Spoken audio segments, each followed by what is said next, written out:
Hi guys, you're watching Barham Engines. I'm Lee. Welcome back to the channel.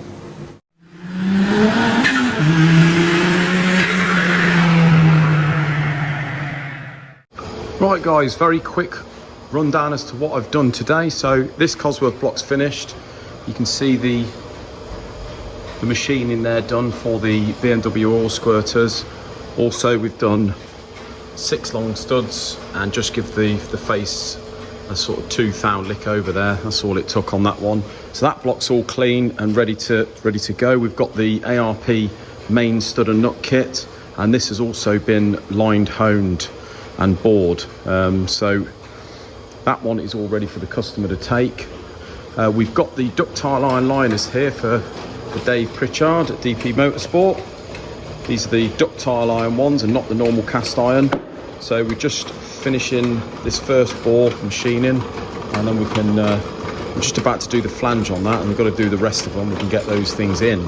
So we've got a 1600 Z-Tech crank here, flywheel and clutch cover. This is in for a balance, so we're hopefully going to get that done this afternoon. All the journals look good, so once we've balanced it, we're just going to polish the journals on that. Right, so this Cosworth here, this is the one yesterday I showed you, the one with the trick pistons and the Nickersill liners.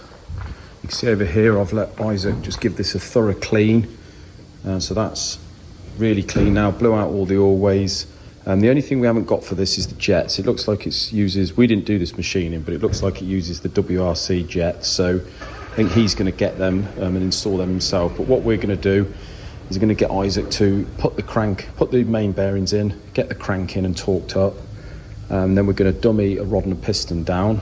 Now I've got the big ends, because I only got the big ends yesterday, and see what the jut out is on the piston, and then we may have to modify that and take a bit off the piston crown. These are a 9:1 compression ratio, so obviously whatever I have to take off out the outside for the jut out, I'm going to have to take off the inside. We've got a 42cc bowl in the head, so with those pistons that should be okay with the gasket we're using. But as you can see, I've got all the bits for the cylinder head. This is a solid lifter setup, so as you can see it's basically a copy of the original externally, but inside you've just got the pit there. There's no shim on this bucket, so we're just going to have to do the clearances off the valves.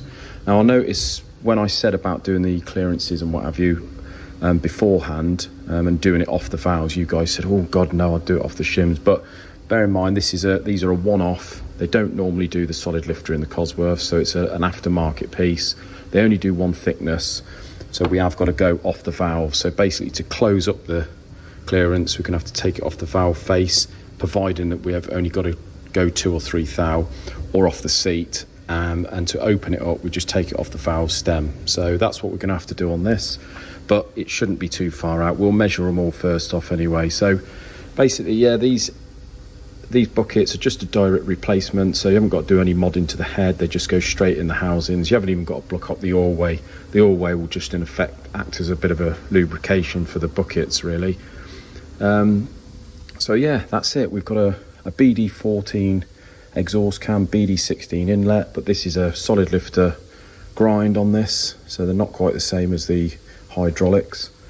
We've got a double valve setup there, a double valve spring setup, sorry, and using the original spring tops and bases. So yeah, next stage is we're going to set up this exhaust cam. If you notice, one on the inlet is missing, and that is this one.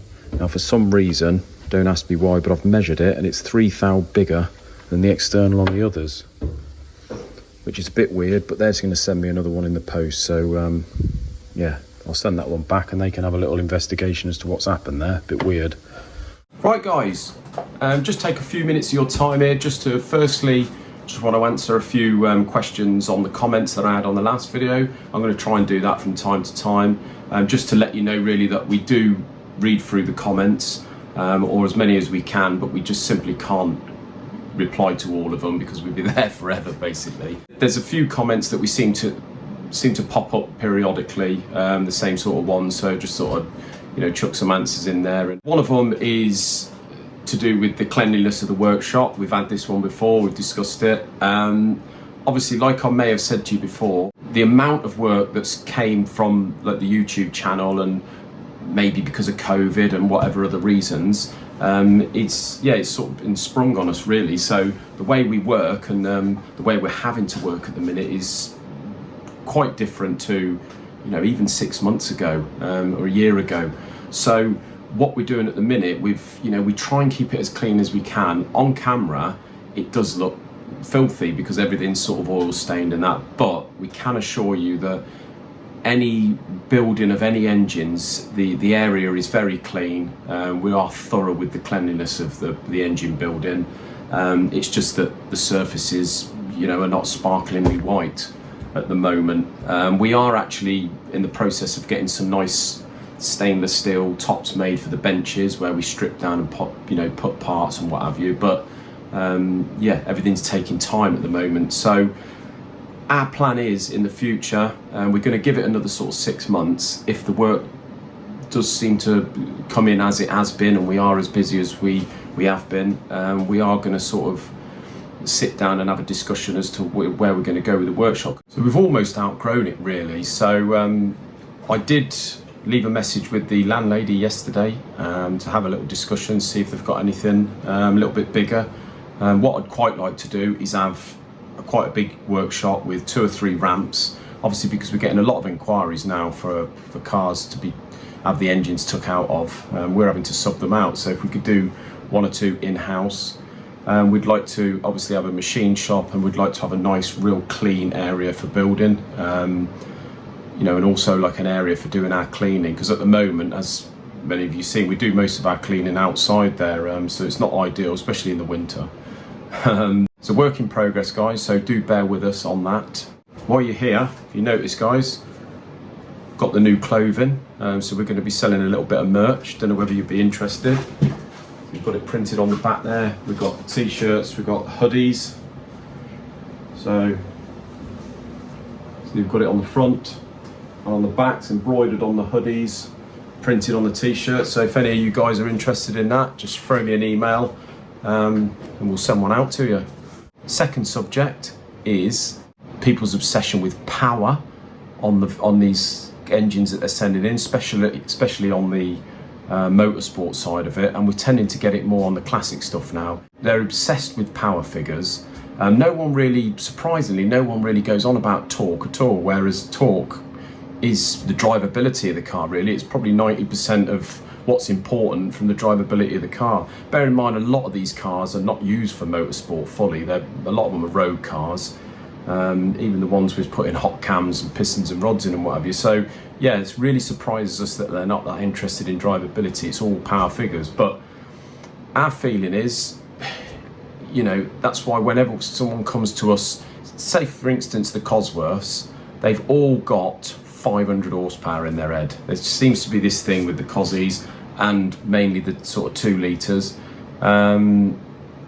So the first thing I do is sort of sit them down and try and have a conversation as to, and get out of them what they actually want from the vehicle. And 9 times out of 10 it's a road car. It'd probably be a rear wheel drive car, and they want the thing to feel quick. Well, what feels quick is torque. On the road you're not going to be doing 160 mile an hour. Certainly shouldn't be, and I wouldn't have thought you'd be doing it very often, even on a track. So power is slightly irrelevant. Obviously torque does come with the power, so it is relatively important, but it's the drivability. And there's various ways of building cars now, especially turbo stuff, to get the drivability.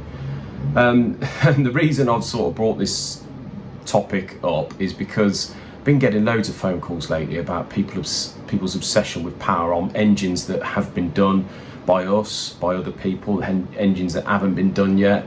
I wouldn't worry too much about power figures, guys.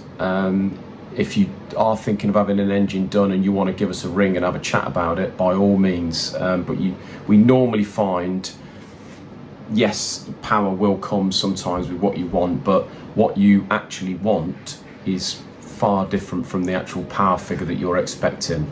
A lot of these high power cars, you've got to remember, especially if it's a small engine, they can drive absolutely terrible and be completely useless on the road. So you've just got to bear that in mind.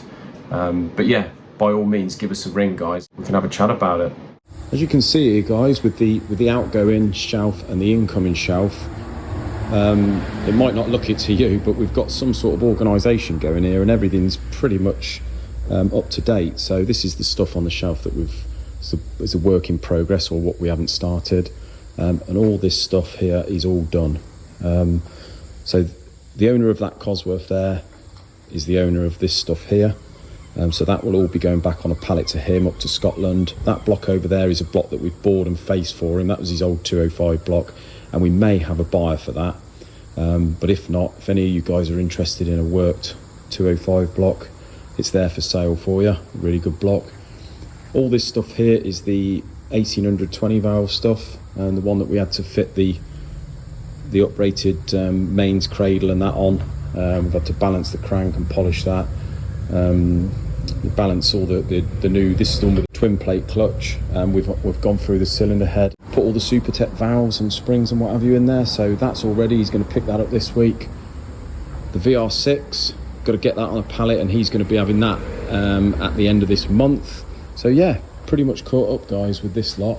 I've now got the liners in the Cosworth block, so we've got to bore this one to standard now. We've got a standard set of pistons to go in there. All I've got to do with the pistons, once I get them, hopefully today, is stick my valve pockets in as I normally do, face this, hone it, and then that block is done with the pistons for Mr. Pritchard. So what have we got here? We've got the Golf. This is the 66 plate Golf GTI that we've got sitting over Stewart's. We've got obviously got the engine out now.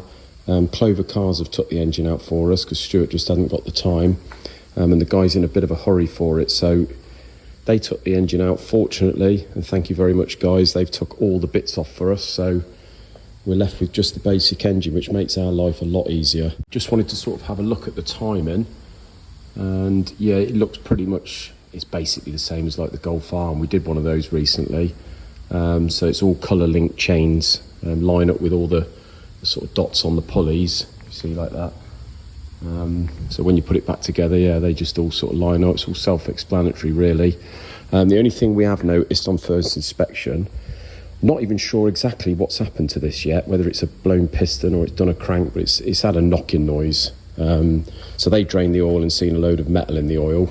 The only thing we can see at the moment is you see some fairly extensive wear on the camshaft this side, none on the other side, but just looking underneath the cam, it doesn't look like any of the lobes, the housings are damaged. It doesn't look like any of the housings are damaged. So once we get all this chain gear off, take them out, and hopefully, fingers crossed, all those housings are okay. If they're not, then the head is US. So I'll have to make that phone call to him. So we've got Paul Dove in the background there. He's just stripping the Cosworth. We've got some news on the next video on the Golf. So as you can see, Isaac stripped the Golf now pretty much, and it's not great news. But we'll show you more of that, guys, in the next video.